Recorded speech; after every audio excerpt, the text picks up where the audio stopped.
Chapter 1, Jairus.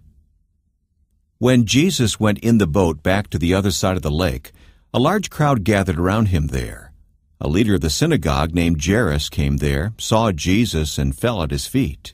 He begged Jesus, saying again and again, "My daughter is dying. Please come and put your hands on her, so she will be healed and will live." So Jesus went with him. While Jesus was still speaking, some people came from the house of the synagogue leader. They said, "Your daughter is dead. There is no need to bother the teacher anymore." But Jesus paid no attention to what they said. He told the synagogue leader, "Don't be afraid, just believe." Jesus let only Peter, James, and John, the brother of James, go with him.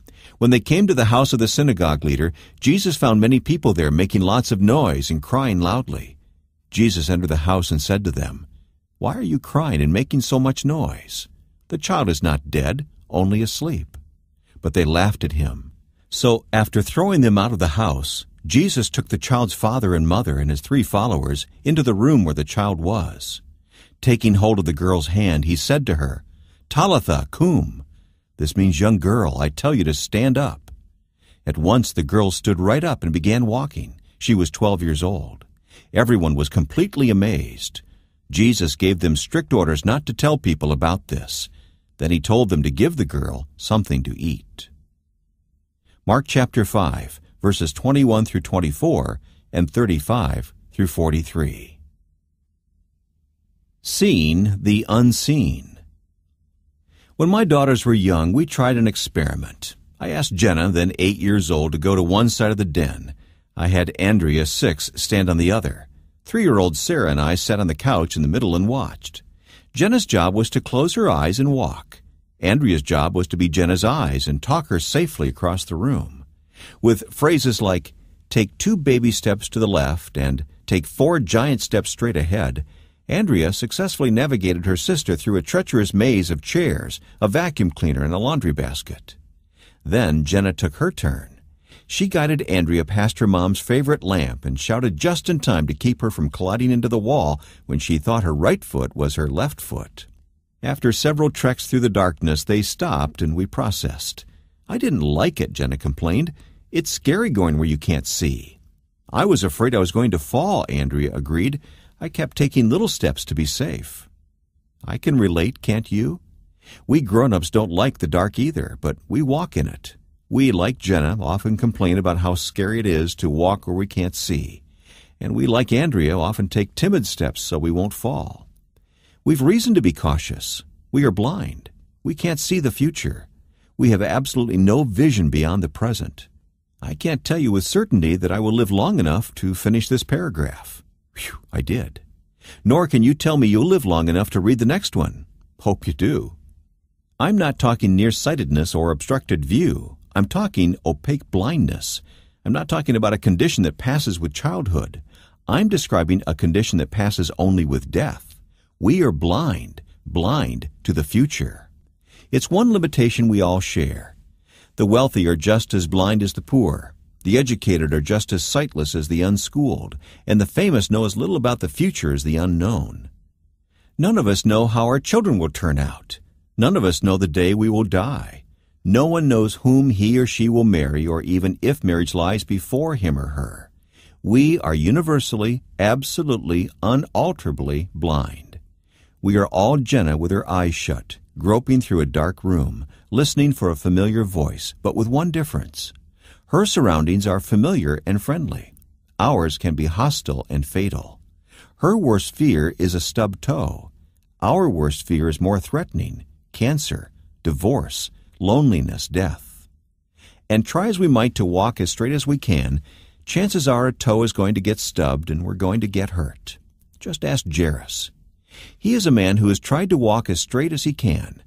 But Jairus was a man whose path has taken a sudden turn into a cave, a dark cave, and he doesn't want to enter it alone. Jairus is the leader of the synagogue. That may or may not mean much to you and me, but in the days of Christ, the leader of the synagogue was the most important man in the community. The synagogue was the center of religion, education, leadership, and social activity. The leader of the synagogue was the senior religious leader, the highest-ranking professor, the mayor, and the best-known citizen all in one. Jairus has it all: job security, a guaranteed welcome at the coffee shop, a pension plan, golf every Thursday, and an annual all-expenses-paid trip to the national convention. Who could ask for more? Yet Jairus does. He has to ask for more. In fact, he would trade the whole package of perks and privileges for just one assurance that his daughter will live. The Jairus we see in this story is not the clear-sighted, black-frocked, nicely groomed civic leader. He is instead a blind man begging for a gift. He fell at Jesus' feet, saying again and again, "My daughter is dying. Please come and put your hands on her so she will be healed and will live." Mark chapter 5, verse 23. He doesn't barter with Jesus. "You do me a favor, and I'll see you are taken care of for life." He doesn't negotiate with Jesus. "The guys in Jerusalem are getting pretty testy about your antics. Tell you what, you handle this problem of mine, and I'll make a few calls." He doesn't make excuses. "Normally, I'm not this desperate, Jesus, but I've got a small problem." He just pleads. There are times in life when everything you have to offer is nothing compared to what you are asking to receive. Jairus is at such a point. What could a man offer in exchange for his child's life? There are no games, no haggling, no masquerades. The situation is starkly simple. Jairus is blind to the future, and Jesus knows the future. So Jairus asks for his help. And Jesus, who loves the honest heart, goes to give it. And God, who knows what it's like to lose a child, empowers his son. But before Jesus and Jairus get very far, they are interrupted by emissaries from Jairus' house. "Your daughter is dead. There's no need to bother the teacher any more." Verse 35. Get ready. Hang on to your hat. Here's where the story gets moving. Jesus goes from being led to leading, from being convinced by Jairus to convincing Jairus, from being admired to being laughed at, from helping out the people to casting out the people. Here's where Jesus takes control. But Jesus paid no attention to what they said. Verse 36. I love that line. It describes the critical principle for seeing the unseen. Ignore what people say. Block them out. Turn them off. Close your ears. And if you have to, walk away. Ignore the ones who say it's too late to start over. Disregard those who say you'll never amount to anything. Turn a deaf ear toward those who say that you aren't smart enough, fast enough, tall enough, or big enough. Ignore them. Faith sometimes begins by stuffing your ears with cotton. Jesus immediately turns to Jairus and pleads, "Don't be afraid, just believe." Verse 36. Jesus compels Jairus to see the unseen. When Jesus says, "just believe," he is imploring, don't limit your possibilities to the visible. Don't listen only for the audible. Don't be controlled by the logical. Believe there is more to life than meets the eye. Trust me, Jesus is pleading. Don't be afraid, just trust. A father in the Bahamas cried out the same plea to his young son who was trapped in a burning house. The two-story structure was engulfed in flames, and the family, the father, mother, and several children, was on its way out when the smallest boy became terrified and ran back upstairs. His father outside shouted to him, "Jump, son, jump! I'll catch you." The boy cried, "But Daddy, I can't see you." "I know," his father called, "but I can see you." The father could see, even though the son could not. A similar example of faith was found on the wall of a concentration camp. On it, a prisoner had carved the words, "I believe in the sun, even though it doesn't shine. I believe in love, even when it isn't shown. I believe in God, even when He doesn't speak." I try to imagine the person who etched those words. I try to envision his skeletal hand gripping the broken glass or stone that cut into the wall. I try to imagine his eyes squinting through the darkness as he carved each letter. What hand could have cut such a conviction? What eyes could have seen such good and such horror? There is only one answer: eyes that chose to see the unseen. As Paul wrote, we set our eyes not on what we see, but on what we cannot see. For what we see will last only a short time, but what we cannot see will last forever. 2 Corinthians chapter 4, verse 18. Jesus is asking Jairus to see the unseen, to make a choice, either to live by the facts or to see by faith. When tragedy strikes, we too are left to choose what we see. We can see either the hurt or the healer. The choice is ours. Jairus made his choice. He opted for faith in Jesus, and faith in Jesus led him to his daughter. At the house, Jesus and Jairus encounter a group of mourners. Jesus is troubled by their wailing. It bothers him that they express such anxiety over death. "Why are you crying and making so much noise? The child is not dead, only asleep." Verse 39. That's not a rhetorical question. It's an honest one. From his perspective, the girl is not dead. She is only asleep. From God's viewpoint, death is not permanent. It is a necessary step for passing from this world to the next. It's not an end, it's a beginning. As a young boy, I had two great loves, playing and eating. Summers were made for afternoons on the baseball diamond and meals at Mom's dinner table. Mom had a rule, however: dirty, sweaty boys would never eat at the table. Her first words to us as we came home were always, "Go clean up and take off those dirty clothes if you want to eat." Now, no boy is fond of bathing and dressing, but I never once complained and defied my mom by saying, "I'd rather stink than eat." In my economy, a bath and a clean shirt were a small price to pay for a good meal. And from God's perspective, death is a small price to pay for the privilege of sitting at His table. Flesh and blood cannot have part in the kingdom of God. This body that can be destroyed must clothe itself with something that can never be destroyed. And this body that dies must clothe itself with something that can never die. 1 Corinthians chapter 15, verses 50 and 53. God is even more insistent than my mom was.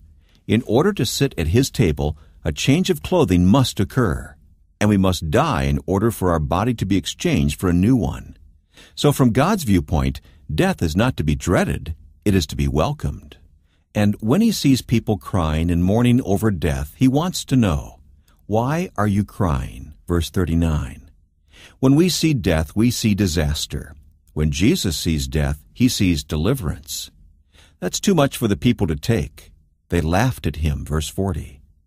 The next time people mock you, you might remember they mocked Him too. Now look closely, because you aren't going to believe what Jesus does next. He throws the mourners out. That's what the text says. After throwing them out of the house, verse 40. He doesn't just ask them to leave, He throws them out. He picks them up by the collar and belt and sets them sailing.